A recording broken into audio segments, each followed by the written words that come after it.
నమస్తే. ఈరోజు మన స్టూడియోలో ప్రముఖ తంత్ర జ్యోతిష్యులు, జ్యోతిష రత్న, జ్యోతిష సామ్రాట్ చింతా రుక్మాన్ గదరావు గారు మనతో ఉన్నారు. గురుగారితో మాట్లాడదాం. నమస్కారం గురుగారు. మాతృదేవోభవ, పితృదేవోభవ, ఆచార్య దేవోభవ.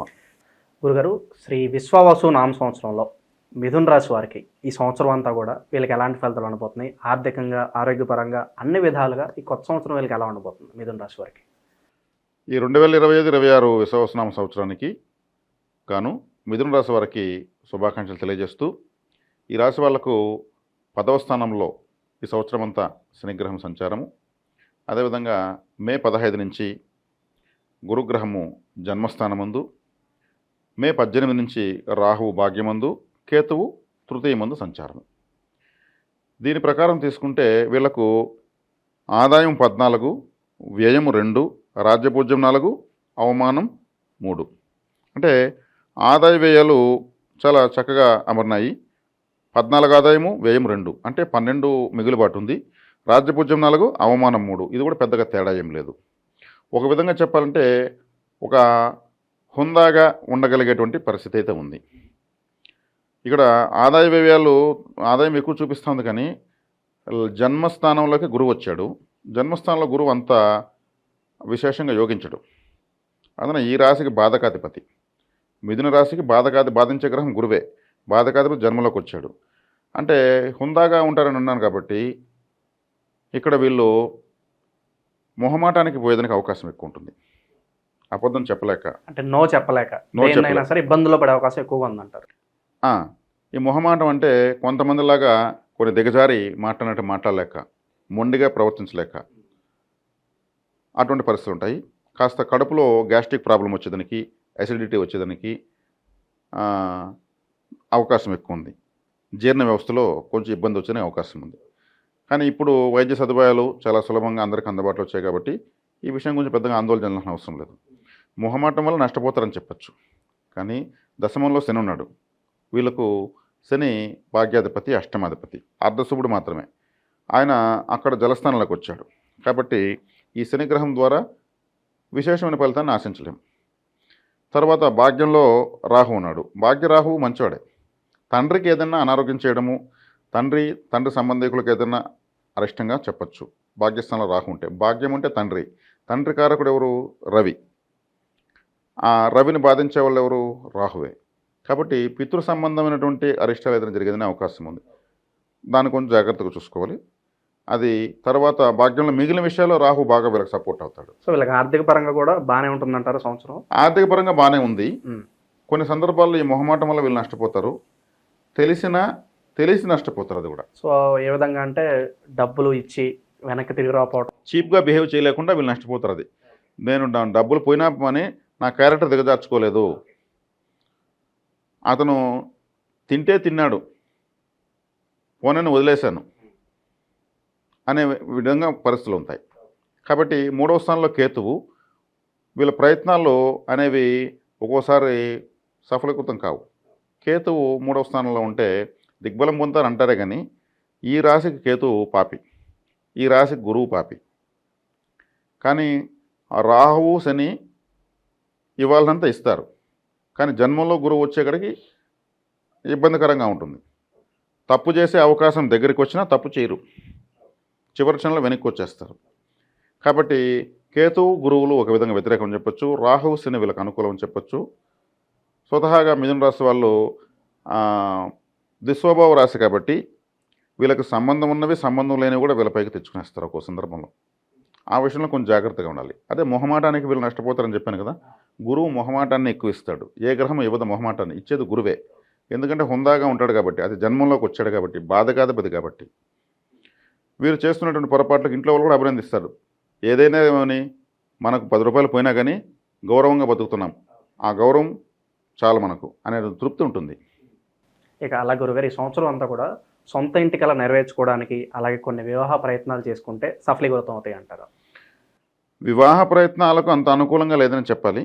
ఎందుకంటే సప్తమాధిపతి, బాధకాధిపతి జన్మస్థానంలో ఉన్నాడు. వివాహ ప్రయత్నాలకు సంబంధించి ప్రయత్నం అనే స్థానంలో కేతు ఉన్నాడు. వివాహ ప్రయత్నాలకు అంత అనుకూలంగా లేదు. వీళ్ళ జాతకాలను చూసుకొని, వ్యక్తిగత జాతకాన్ని చూసుకొని దాని పరిహారాలు చేసుకుని ముందుకు వెళితే మాత్రము విజయవంతంగా వీళ్ళు ముగించవచ్చు. సో అలాగే ఎప్పటి నుంచో కొన్ని చిక్కుముడులు ఉంటాయి. ఈ భూ భూ కబ్జాలకు గురైన వాళ్ళు పోలీస్ స్టేషన్‌లో కోర్టులు చుట్టూ తిరుగుతున్న వారికి ఏమన్నా సానుకూలమైన పరిష్కారం ఏమన్నా రావచ్చంటారా? వాటికి సానుకూల పరిస్థితులే వస్తాయి. ఎందుకంటే రాహు, శని అనుకూలంగా ఉన్నారు. నైసర్గికంగా పాపగ్రహాలైనా కానీ ఒకరి కోణంలో ఒకరి కేంద్రంలో ఉన్నారు. ఎవరి వంతుగా వాళ్ళు వీళ్ళకి సహకరిస్తారు. కాబట్టి అటువంటి విషయాల్లో వీళ్ళకి షార్ట్ కట్ మెథడ్స్ బాగా ఉపయోగపడతాయి. ఆ విధమైన ఆలోచన విధానం బాగా వస్తుంది. ఎందుకంటే కుంభరాహు చాలా గొప్పవాడు. కుంభంలోకి గురువు వచ్చినప్పుడే అమృత కలశం దొరికింది దేవతలకు. అప్పటి వరకు దొరకలేదు. కాబట్టి కుంభరాశి చాలా గొప్పది. అది గొప్ప గొప్ప తపస్సులు పుట్టినటువంటి రాశి అన్నమాట. ఆ రాశిలోకి రాహు వచ్చాడు. అక్కడ అతను చక్కటి ఆరమరిక ఉంటుంది, మూల త్రికోణ రాశి. కాబట్టి రాహు అక్కడ ఉండగా వీళ్ళకు ఇప్పుడు మీరు అడిగినటువంటి సమస్యలు అయితే ఏమీ ఉండవు.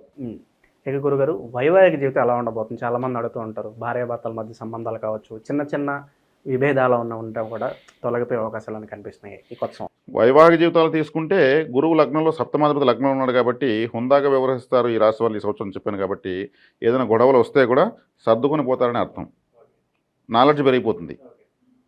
పర్వాలేదు, నా భార్య కదా, నా భర్తే కదా, నేనే సర్దుకుంటాను, నేను సర్దుకుంటూ తప్పేముంది, సరే నేను తప్పు చేయకపోయినా నా తప్పు అనుకుంటే మాత్రం ఏమైపోయింది, కుడి ఎడమైతే ఏమైంది అనేటువంటి క్వాలిటీ వస్తుంది. కాబట్టి వాళ్ళు ఒకరికొకరు సర్దుకుంటే ఇంకక్కడ సమస్య పుట్టదు. సర్దుకోకపోతే ఎంత పెద్ద సమస్యనే వస్తుంది. ఆ సర్దుకునేటువంటి స్థితి ఉంది. కాబట్టి వైవాహిక జీవితంలో అద్భుతమైన ఒక సమస్థితి ఉందని చెప్పచ్చు. ఇక వ్యాపారస్తుల పరిస్థితి ఏంటంటున్నారు? పెట్టుబడులు పెట్టొచ్చు అంటారా, లేదంటే ₹1 దాచుకుంటేనే బెటర్ అంటారా మరి ఈ సంవత్సరం? వీళ్ళు పెట్టుబడులు పెడితే అంత పెద్దగా లాభాలు రావు. అటని దాచుకుంటేనూ పెద్దగా ప్రయోజనం లేదు. మీరు ₹1,00,000 పెట్టులో పెట్టి ఇంట్లో ఎత్తి పెట్టండి, సంవత్సరం తర్వాత ఓపెన్ చేసి చూడండి, ₹1,00,000 ఉంటుంది. వ్యాపారంలో పెట్టండి, ₹1,20,000 1,50,000 ఉంటుంది. అంటే వ్యాపారంలో పెడితే ఒక 20,000 50,000 లక్షకు లక్ష వస్తుంది. దాన్ని భద్రంగా దాచిపెడితే ₹1 కూడా అక్కడ కరెన్సీ పెరగదు.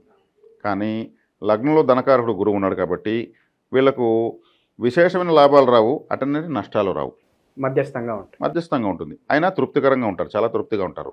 ఎందుకంటే గురువు ఎంత శత్రుస్థానంలో ఉన్నా కానీ ఆయనకు సహజ స్వభావాన్ని కోల్పోడు కదా. కాబట్టి విపరీతం అబద్ధాలు చెప్పి వ్యాపారం చేయాలన్న అవసరం వీళ్ళకి లేదు. నాకు వచ్చేది రూపాయి అయినా సరే నిజాయితీగా రావాలి అని ఆలోచిస్తారు. కాబట్టి విశేషమైన లాభాలకు వీళ్ళు పోరు. అదే రాబోయే సంవత్సరం గురువు ద్వితీయ స్థానంలోకి ధనస్థానంలోకి ఉచ్చ స్థితిలోకి వస్తాడు. ఇప్పుడు వీళ్ళు ఇలా పోవడం వల్ల కస్టమర్ బేస్ పెరిగిపోతుంది వీళ్ళ వ్యాపారాల్లో. ఈ నిజాయితీగా చేస్తున్నాడు, మేము సంవత్సరంగా ఆయన దగ్గర తీస్తున్నాము, ఆయనతో కలిసి చూస్తున్నాము, ఆయన క్యారెక్టర్ మంచిది, ఎక్కడున్నా ఆయన దగ్గర ఉంటేనే తీసుకోవాలనేటువంటి క్వాలిటీ వీళ్ళ చుట్టూ వీళ్ళ క్లయింట్స్కి కస్టమర్లకు పెంచేస్తారు, నమ్మకాన్ని ఇస్తారు. ఆ నమ్మకం ఏమవుతుంది, ఉచ్చస్థితికి వచ్చినప్పుడు ఎక్స్పాన్షన్ అయిపోతుంది. ఇక అలాగే ఏ వ్యాపారాలు చేయాలనేది ఖచ్చితంగా జన్మ జాతకం చూసుకుంటేనే బెటర్ అంటారా? ఖచ్చితంగా అది బెటర్. ఎందుకంటే వాళ్ళకు వృత్తి స్థానము, ఆ స్థానాధిపతి, ఇంకా ఏ లగ్నము నక్షత్రము అవి చూసుకుంటే ఆ కేటగిరీ ఏదైనా మనం తీసుకోవచ్చు. ఓకే. ఇక చివరిగా విద్యార్థులకు ఎలా ఉండబోతుంది? విదేశీ ప్రయత్నాలు ఏమన్నా చేసుకోవచ్చు? విదేశీ ప్రయత్నాలకు విశేషంగా యోగిస్తుంది. 9వ స్థానంలో రాహు ఉండడమే. విదేశీ ప్లానెట్ రాహువు మూల త్రికోణ రాశిలోకి వచ్చి ఆయన అక్కడికి వచ్చినప్పుడు చాలా హ్యాపీగా ఫీల్ అవుతాడు.